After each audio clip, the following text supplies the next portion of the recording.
What do you pick up? We're at the Maura accident site. I basically pick up that she was here. I still think that she went left instead of right.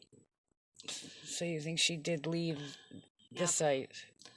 Um, where to is a question because everything is no trespassing now. Right.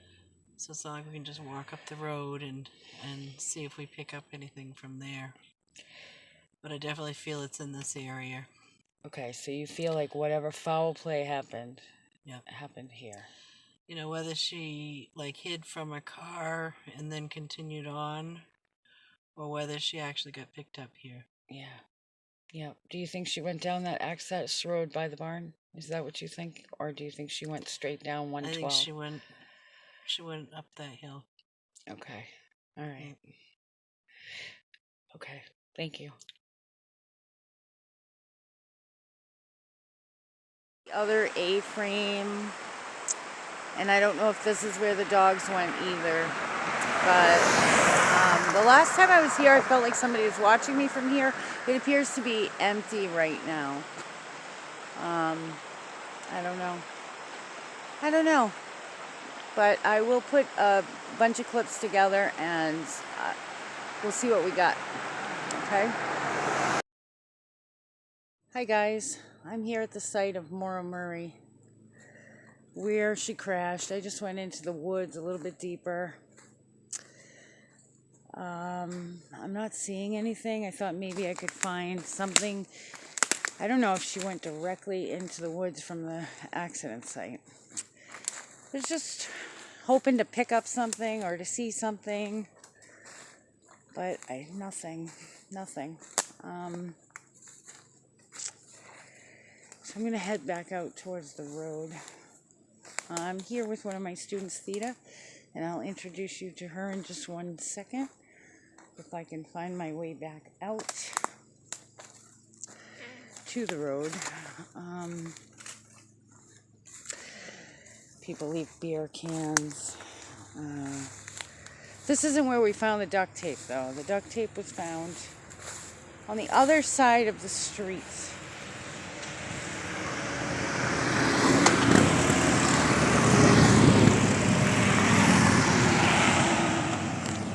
Back up, this is where the old farm, the barn is, heading onto the tree.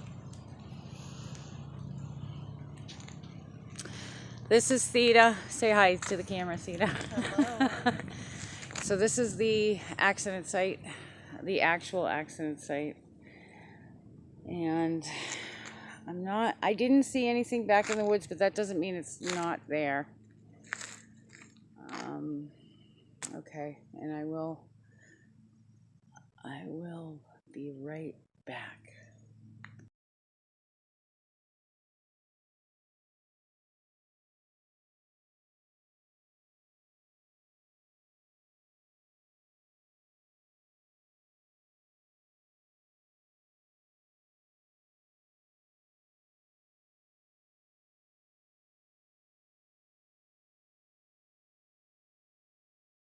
Hey, it's Lori.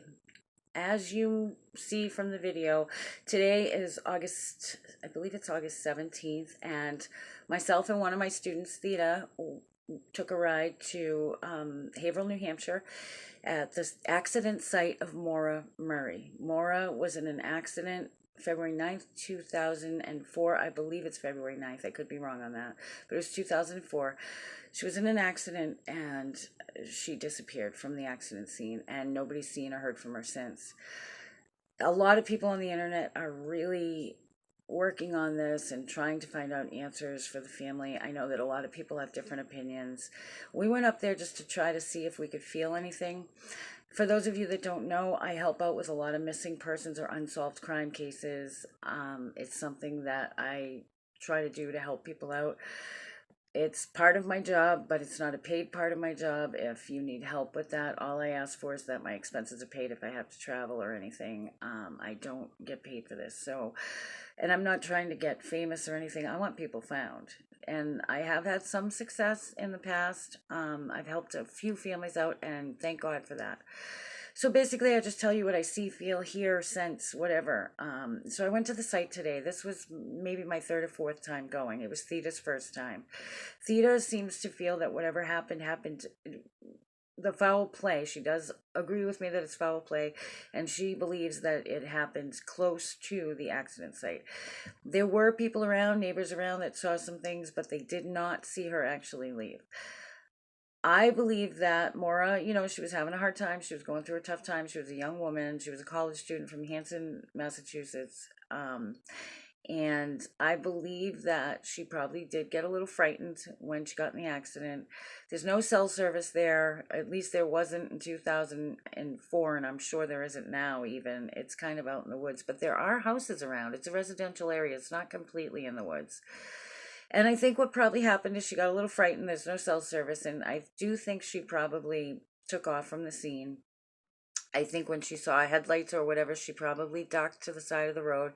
I disagree with some people who say that she froze to death or that she slipped and fell into a river. I believe that there was some kind of foul play here. I do not know if she's still here or if she died.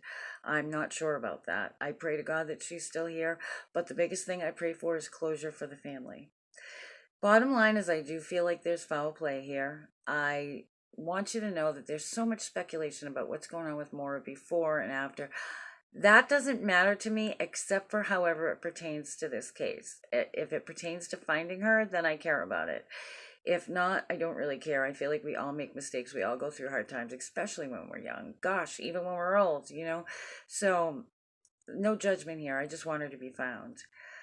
But that's pretty much what I think, and I do think whomever it was that Maura met up with that night and led to this disappearance, I believe it's a local person, somebody in the immediate area.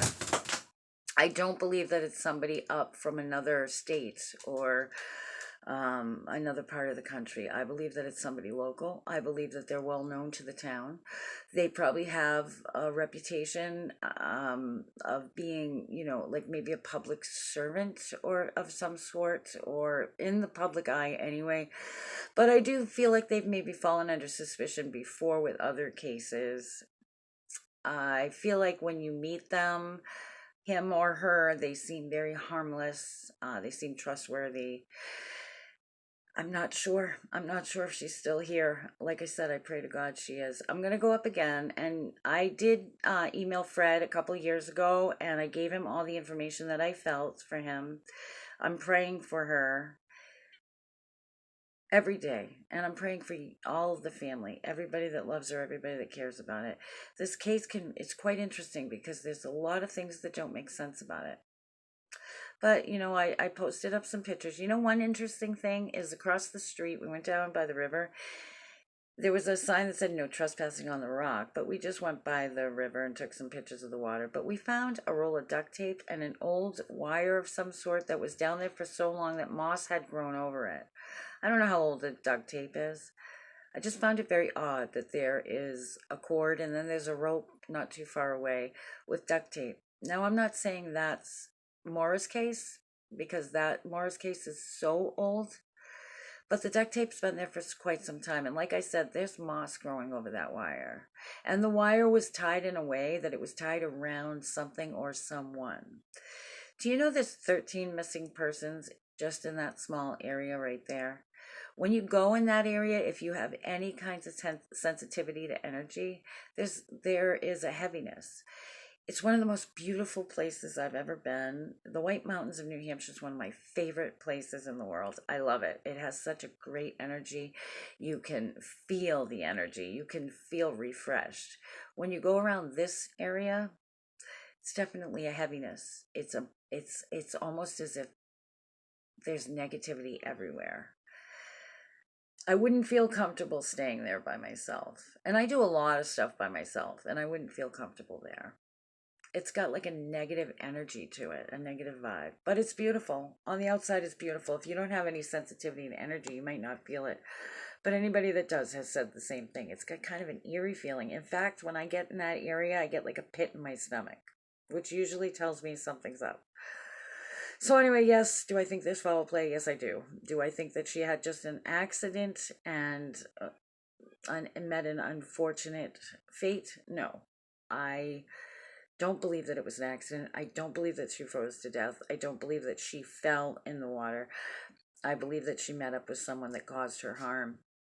Whether she left this world or not, I'm still uncertain about. But I'm not going to give up. I'm not going to give up. So if anybody's interested in anything else that I got on this case, definitely send me an email or leave me a message, and I'm happy to share. And if you want to tell me what you've got, I'm happy to listen. But in the meantime, let's pray for her. Let's pray for Maura. If she's still here and she's hanging on, let's pray that she's found. Let's pray for some closure. And let's pray for the family and all those that are hurting. And not only for her, for all those other missing persons. New Hampshire's such a beautiful place. And I know that this stuff happens all over the world. But it's kind of crazy that right up here in the White Mountains in New Hampshire, all this stuff is happening.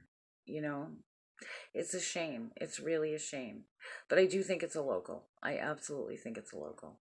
All right, you guys, take care, and I'll see you soon. All right, take care.